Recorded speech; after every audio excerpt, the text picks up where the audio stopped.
بچیوں کی جو میراث ہے وہ آدھی مقرر کی گئی ہے، تو کیا ماڈرن ٹائمز میں اس کو اپڈیٹ نہیں ہو جانا چاہیے؟ میراث کا جو قانون قرآن میں بیان ہوا ہے، یعنی آپ جائیداد جو انسان چھوڑ کے جاتا ہے، میرا خیال ہے کہ وہ، کیونکہ یہ بہت لوگ سوال کرتے ہیں، ویسے میں نے اس کا کئی بار جواب دیا، اس کی تھوڑی سی میں وضاحت کر دیتا ہوں۔ قانون یہ ہے، دیکھیے اس میں بھی بڑی مس انٹرپریشنز ہوئی ہیں۔ قانون یہ ہے کہ آپ دنیا سے رخصت ہونے سے پہلے وصیت کریں، آپ کا فرض ہے کہ آپ وصیت کریں۔ آپ یہ بتائیں کہ آپ کسی دوست کو، کسی مسجد کو، کسی ادارے کو، کسی کو بھی کچھ دینا چاہتے ہیں۔ آپ کے وارثوں میں آپ کا کوئی بیٹا، کوئی بیٹی، کوئی بھائی کسی ایسی صورتحال سے دوچار تو نہیں ہے کہ اس کو آگے مدد کی ضرورت ہوگی۔ میں مثالیں دیتا ہوں۔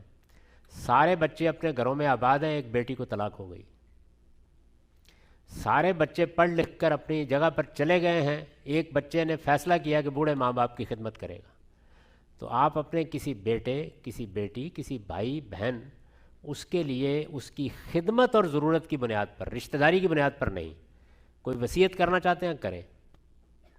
آپ جو وصیت کریں گے پہلے وہ پوری کی جائے گی، اس کے بعد اگر کچھ بچا، ہو سکتا ہے آپ ساری کر دیں، اگر کچھ بچا تو رشتہ داری کی بنیاد پر اللہ کا فیصلہ نافذ ہو جائے گا۔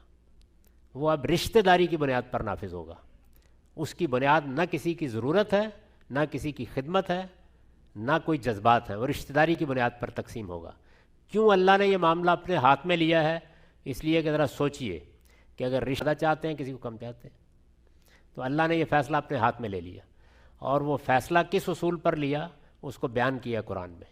یعنی آپ کی وصیت ہو گئی، آپ کی ضرورتوں کے لحاظ سے ہو گئی، وہ پوری کر دی گئی، اب جو بچا ہے اس میں اللہ تعالیٰ کہتے ہیں کہ جس سے آپ کو پوٹینشل نفع زیادہ ہوتا ہے اس کا حصہ زیادہ ہوگا، جذبات کی بنیاد پر نہیں کی گئی۔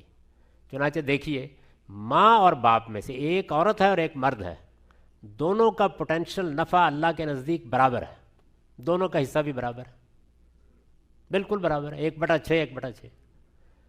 لیکن بیٹیوں کی منفعت شادی کے بعد ان کے شوہر اور سسرال کو منتقل ہو جاتی ہے، اس لیے ان کا حصہ آدھا ہے۔